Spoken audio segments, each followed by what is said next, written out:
यार एक बात बता, मैंने सुना है कि एक ऐसी औरत थी जिसने भरी सभा में अपने कपड़े उतार दिए थे। कौन सी औरत थी वो?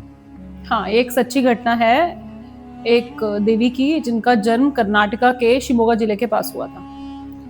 अब वो बचपन से ही चन्ना मल्लिकार्जुन जो कि शिवजी का रूप है उनकी परम भक्त थी। अच्छा।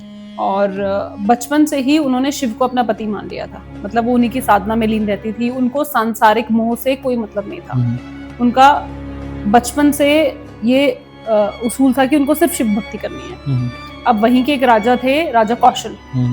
उनको उनकी सुंदर, बिकॉज बहुत सुंदर थी वो, तो उनकी सुंदरता देखकर राजा कौशल को उनके पास वो विवाह का प्रस्ताव लेकर गए। उन्होंने बोला मुझे आपसे विवाह करना है। तो उन्होंने उनके सामने एक शर्त रखी कि मैं तो बचपन से ही शिव को अपना परम पति मान चुकी हूँ, अगर आपको मेरी ये शर्त मंजूर है और आप मुझे सांसारिक चीजों में नहीं धकेलेंगे तो मैं विवाह कर सकती हूँ, वरना मुझे विवाह अस्वीकार है। तो राजा ने उनकी शर्त मान ली और बोला कि मुझे स्वीकार है।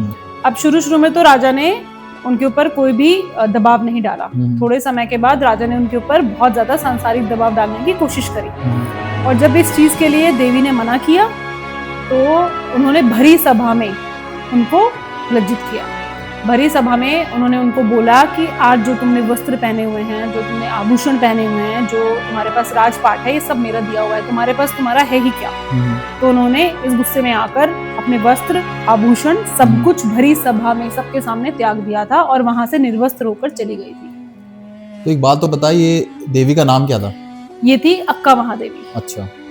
तो उस दिन के बाद से उन्होंने निर्वस्त्र ही पूरा भारत भ्रमण किया और अपनी शेष लाइफ, अपनी शेष जिंदगी पूरी शिव की भक्ति में लीन होकर बिताई। और उनकी काफी सारी रचनाएं हैं जो बहुत प्रसिद्ध हुई हैं आज भी। मतलब दिस इज 800 years बैक, तो 800 साल बाद भी आज उनकी काफी रचनाएं कर्नाटका के मंदिरों में बहुत प्रसिद्ध हैं। So you know, after this incident जो हमें समझ में आता है वो ये समझ में आता है कि feminism existed even 800 years back. 800 years back तब भी उन्होंने ये प्रूव किया था that feminism was before feminism. So this is the story of Akka Mahadevi. अच्छा।